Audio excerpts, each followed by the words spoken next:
घर का मालिक है, घर चलाने के लिए वो जिम्मेदारी नहीं महसूस कर रहा।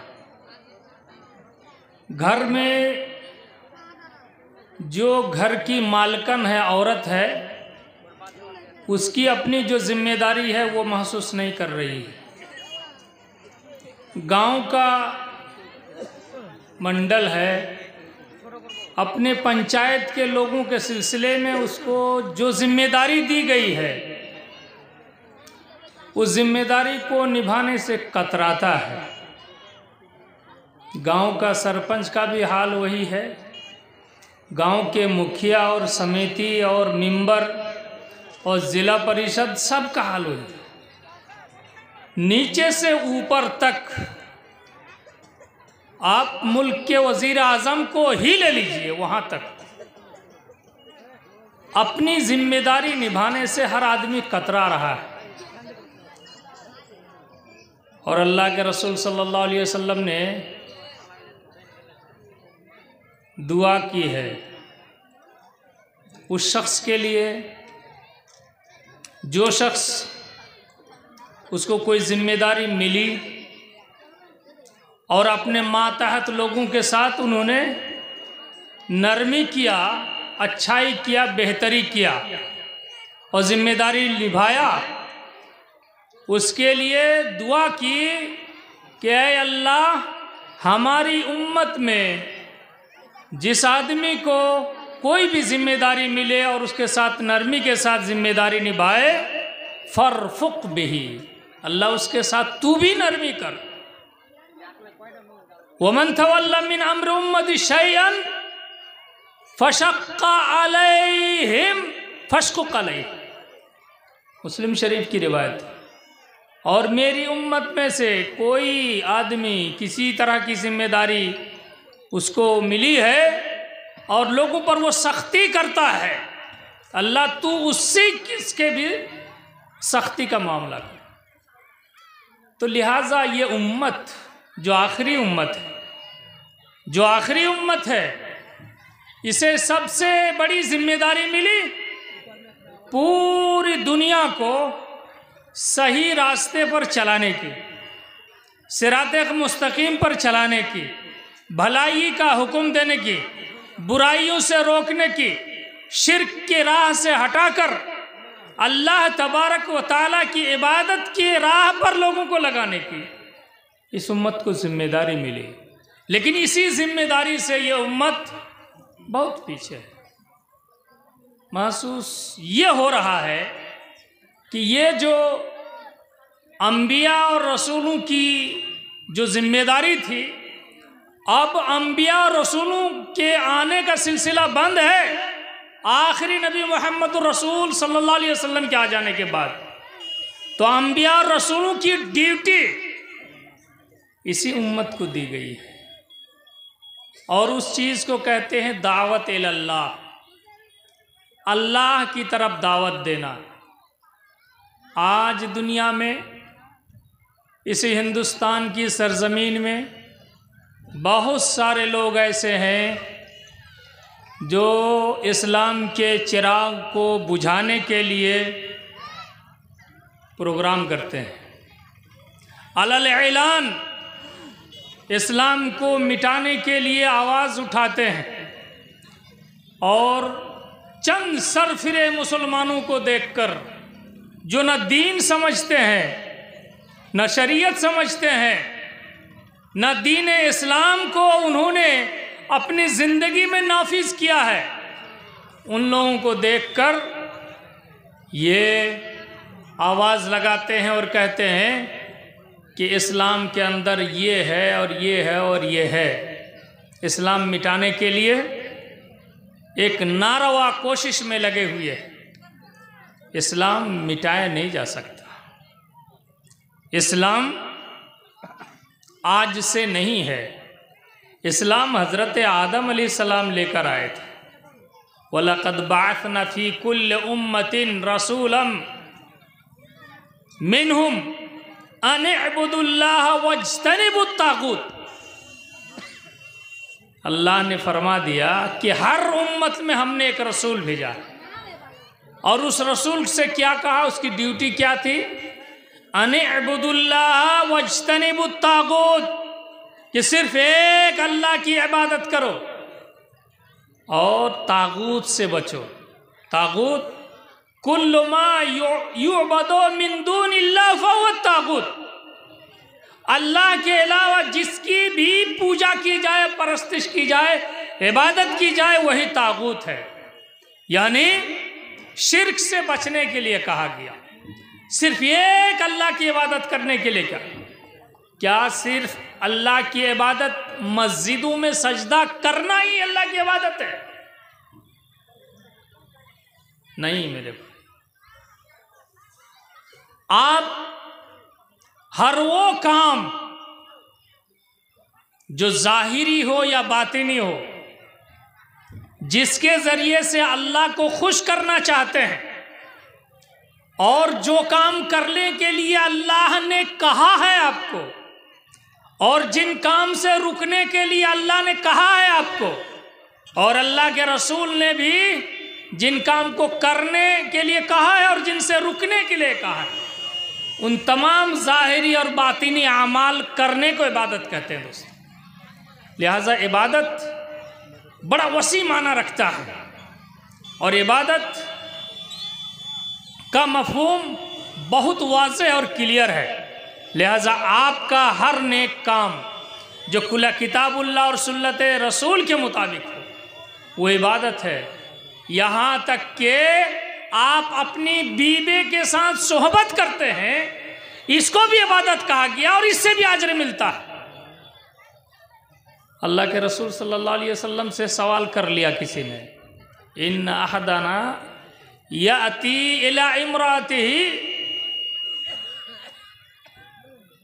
लियस्तफीद मिनहा, हम में से कोई आता है और अपनी बीवी से सोहबत करता हो तो फ़ायदा उठाने के लिए करता है।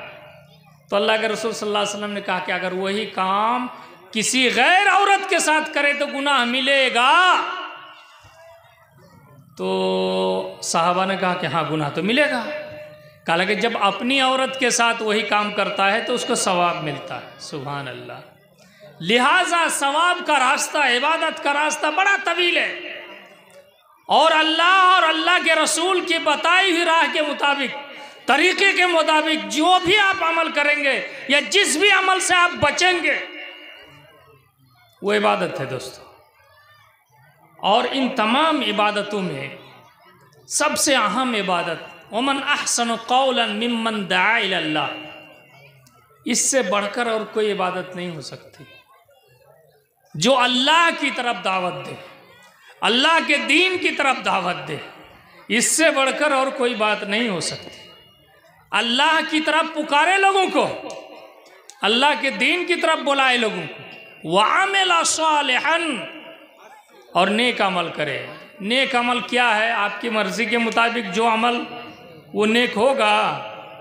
आपकी मर्जी नहीं चलती दीन में, दीन में आपकी मर्जी नहीं चलती, दुनिया में आपकी मर्जी चलती है। दीन की दो किस्में हैं, एक है इबादत और एक है मामलात।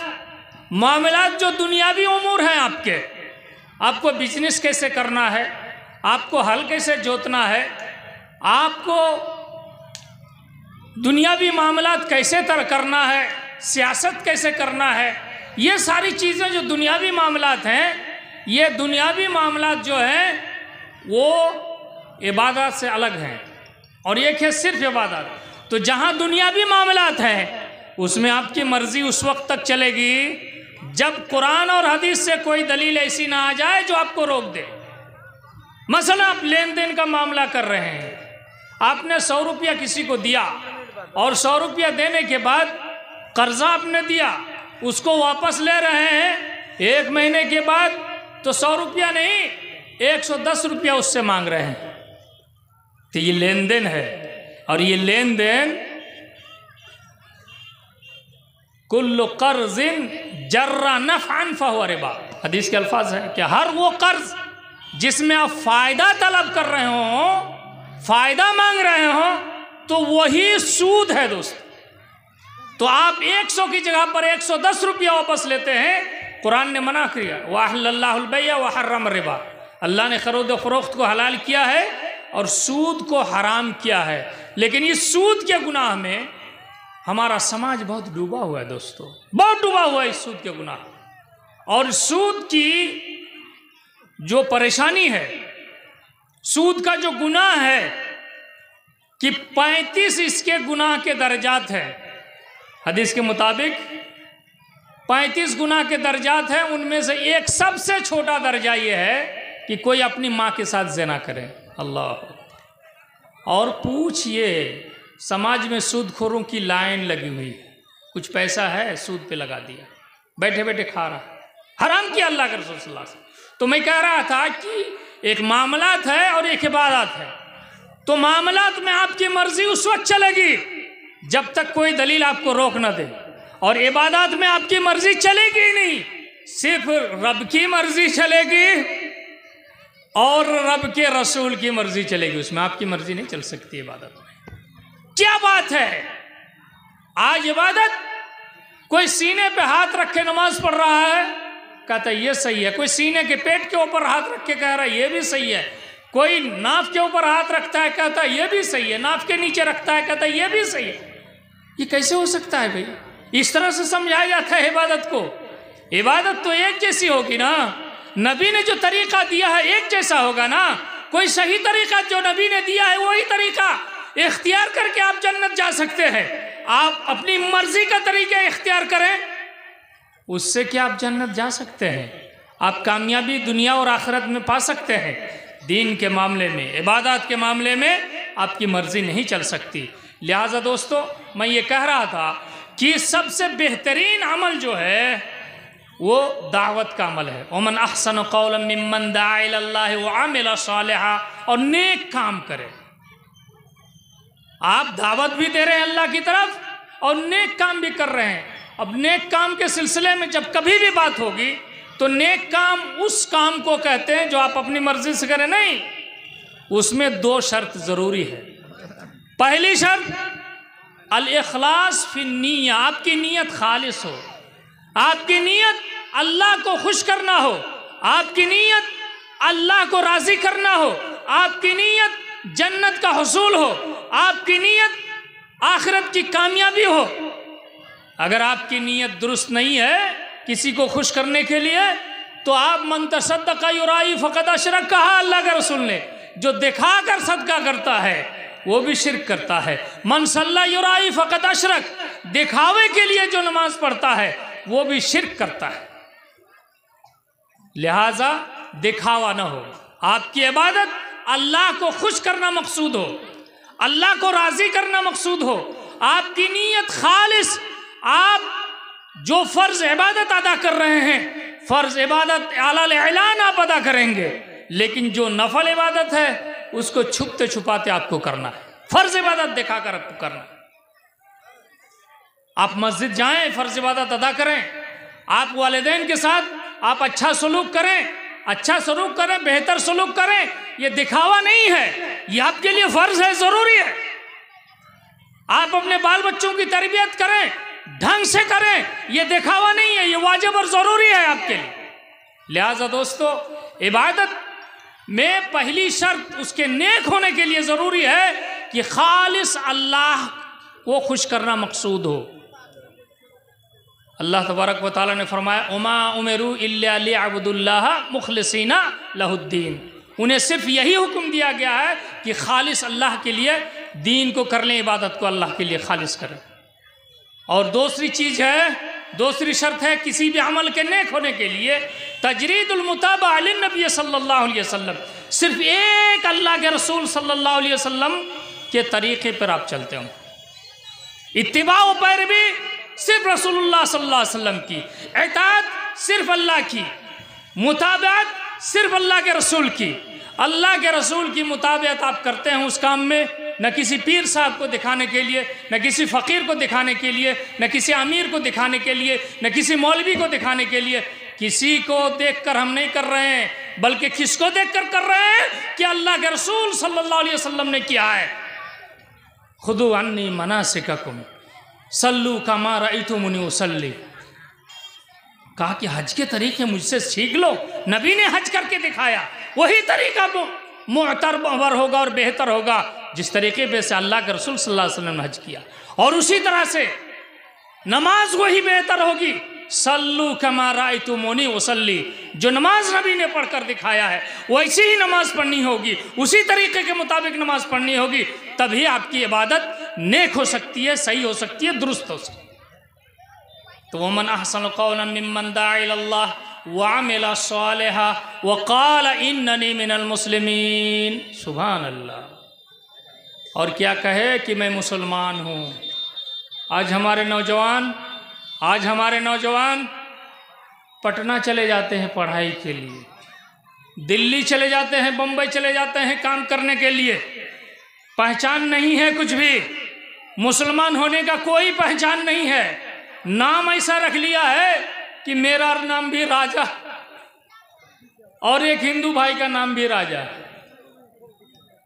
मेरा नाम भी गुड्डू, एक हिंदू भाई का नाम भी गुड्डू, मेरा नाम भी टिंकू, हिंदू भाई का नाम भी टिंकू। ये गुड्डू, टिंकू, पिंकू और राजा और प्रजा यही कहकर पूरी जिंदगी गुजार के चला आता है और गांव में आकर बोलता है, माँ बाप के सामने भी बोलता है कि इतना दिन हम वहाँ रह कर चले आए, किसी को पता ही नहीं चला कि मैं क्या हूँ, किसी को पता ही नहीं चला कि मैं क्या हूँ। क्यों भाई, ऐसा क्यों होगा? आपकी पहचान होनी चाहिए कि मैं मुसलमान हूँ, मैं मुसलमान हूँ। मौलाना अबुल कलाम आज़ाद जो हिंदुस्तान के पहले वज़ीर तालीम थे, मौलाना अबुल कलाम आज़ाद कहा करते थे, फ़ख्र से कहो कि मैं मुसलमान हूँ, फ़ख्र से कहो कि मैं मुसलमान हूँ। तो मुसलमान होना फ़ख्र की बात है, इस्लाम वाला होना फ़ख्र की बात है, ज़िल्लत और रुसवाई की बात नहीं है दोस्तों। हज़रत उमर बिन खत्ताब रज़ी अल्लाह ताला अन्हु ने एक मौके पर कहा था, अमीरुल मोमिनीन नहनु कौमुन अज़्ज़नल्लाहु बिल इस्लाम वलौ अरदना अल इज़्ज़त बिगैरिही अज़ल्लना अल्लाह। हम लोग ऐसी कौम हैं कि अल्लाह तबारक व तआला ने हमें इस्लाम की वजह से इज्जत दी है। अगर हमने इज्जत को दूसरी चीज में तलब किया तो अल्लाह हमको जलील कर देगा। इस्लाम को छोड़कर दूसरी चीज में अगर हमने इज्जत तलब की तो अल्लाह हमको जलील कर देगा। हजरत उमर से ज्यादा बसीरत और बसारत हमारे और आपके पास नहीं, लेकिन हजरत उमर ने इस तरह की बात कही कि हम लोग वो कौम है कि हमें इस्लाम की वजह से अल्लाह ने हमें इज्जत दी। लिहाजा दोस्तों, इस्लाम की दावत, दीन की दावत, कुरान की दावत, अल्लाह की दावत हर शख्स की जिम्मेदारी है, हर शख्स की जिम्मेदारी है दोस्तों। और इसी जिम्मेदारी को हमने भुला दिया, और इसी जिम्मेदारी को भुलाने की वजह से आज हर जगह हम रुसवा हैं, हर जगह हम परेशानी में मुब्तला है। और ये दावत देने का तरीक़ा क्या है? ये अल्लाह की तरफ दावत देने का तरीक़ा क्या है? हज़रत मुआज़ बिन जबल रज़ी अल्लाह ताला अन्हु 33 साल की उम्र में उनका इंतकाल हो गया था। उनको गवर्नर बनाया, यमन का गवर्नर बनाकर भेजा अल्लाह के रसूल सल्लल्लाहु अलैहि वसल्लम ने। और यमन में ईसाई लोग मौजूद थे, यहूदी लोग मौजूद थे यमन में। यमन जो जनूबी हिस्से में पड़ता है सऊदी अरब के, उस जनूबी हिस्से में जो यमन एक छोटा सा मुल्क है, अल ईमान यमानिन वल हिकमत यमानिया, वहाँ के लोगों की बड़ी तारीफ की अल्लाह के रसूल सल्लल्लाहु अलैहि वसल्लम ने। बड़े मजबूत ईमान के लोग होते थे यमन के लोग, उनकी इल्म और हिकमत भी बड़ी मजबूत होती थी। उस ईमान यमनी लोगों के सिलसिले में यमन में इन्नका ताती कौमन हुम अहलुल किताब, मुआज़ आप जा रहे हैं कहाँ? ऐसी कौम के पास जो अहले किताब हैं। अहले किताब हैं यानी उनके पास या तो ज़बूर है, तौरेत का इल्म है, या इंजील का इल्म है।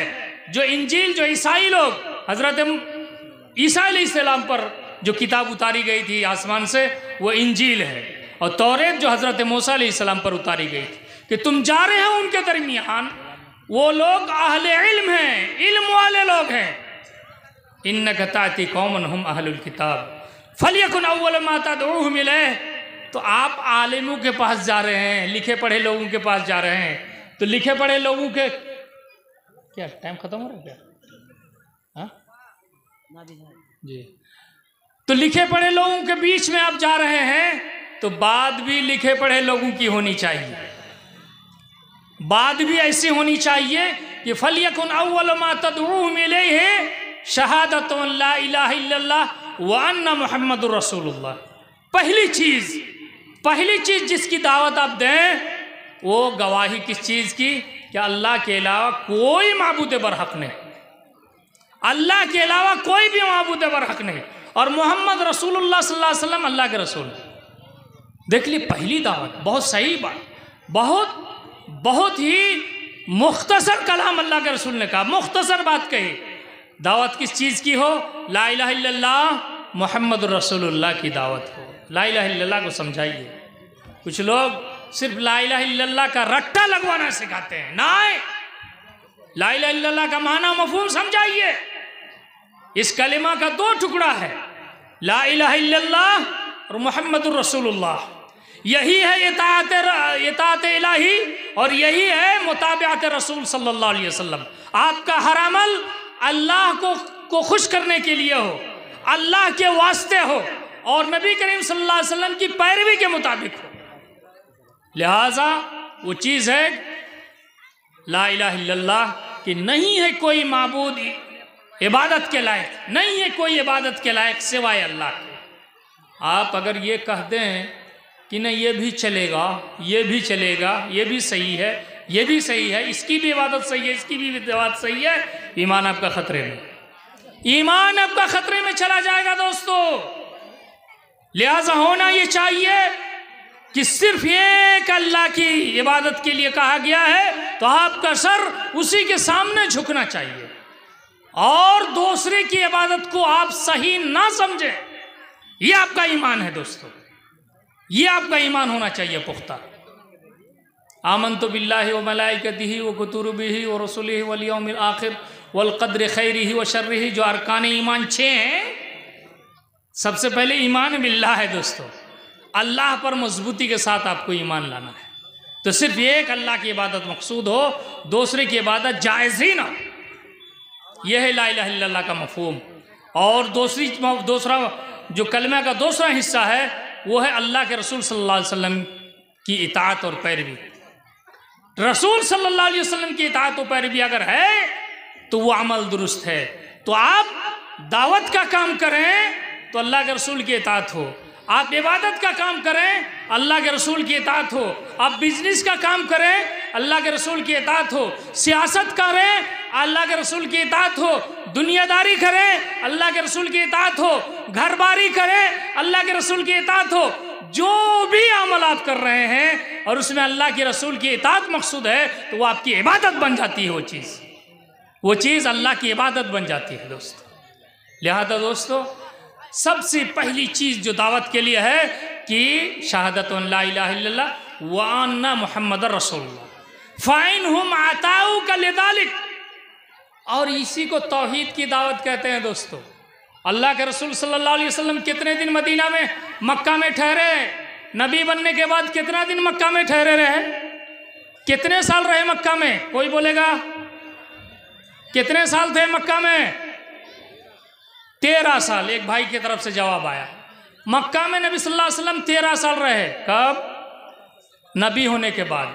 नबी होने के बाद 13 साल रहे और इस 13 साल की मुद्दत में सिर्फ एक ही सबक पढ़ाया, सिर्फ यही सबक पढ़ाया। नबी ने सिर्फ यही सबक पढ़ाया, एक ही सबक पढ़ाया कि सिर्फ एक अल्लाह की इबादत हो, एक अल्लाह की इबादत हो, गैरुल्लाह की इताअत का, इबादत का इनकार हो, सिर्फ इसी को पढ़ाया। उअबुदुल्लाह वला तुश्रिकू बिही। नमाज का हुक्म वहाँ उतरा नहीं, नमाज का हुक्म आखिरी अय्याम में,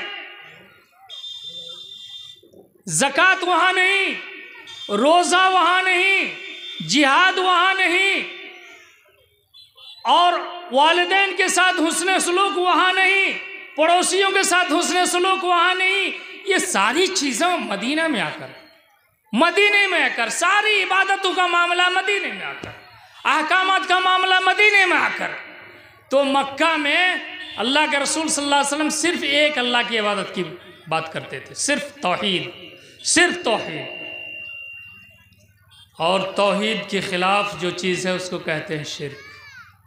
और शिर्क सबसे बड़ा गुनाह है दोस्तों, शिर्क सबसे बड़ा गुनाह है, और उसी से रोका है। अल्लाह के रसूल सल्लल्लाहु अलैहि वसल्लम ने कहा, अल्लाह के रसूल सल्लल्लाहु अलैहि वसल्लम ने फिर मुआज़ बिन जबल से कहा कि फ़ैन हम अताऊ कले दालिक, जब ला इलाहा इल्लल्लाह मोहम्मद रसूलुल्लाह को मान जाएं, फ़अख़बिरहुम अन्नल्लाह इफ्तरज़ा अलैहिम ख़म्सा सलावातिन फ़िल यौम वल लैला। फिर बताओ उनको, नमाज दूसरे नंबर पे है, नमाज दूसरे नंबर पे है। फिर बताओ उनको कि अल्लाह ने 24 घंटे में तुम पर 5 वक्त की नमाज फ़र्ज की। 5 वक्त की नमाज जब दुरुस्त कर लें, मान जाएं, तो फिर बताओ उनको कि तुम्हारे फ़र्ज माल पर जो निसाब को पहुंच गया हो माल, तो उस माल पर ज़कात फ़र्ज है। अल्लाह अकबर। तो तरीक़ा सिखा दिया अल्लाह के रसूल ने दावत का, दावत का सिलसिला किस तरह से होना चाहिए, दावत से बढ़कर कोई चीज़ नहीं। अल्लाह तबारक व तआला ने और तरीक़ा बताया, कुल हादिही सबीली, कह दो ये मेरा रास्ता है, मेरा तरीक़ा है।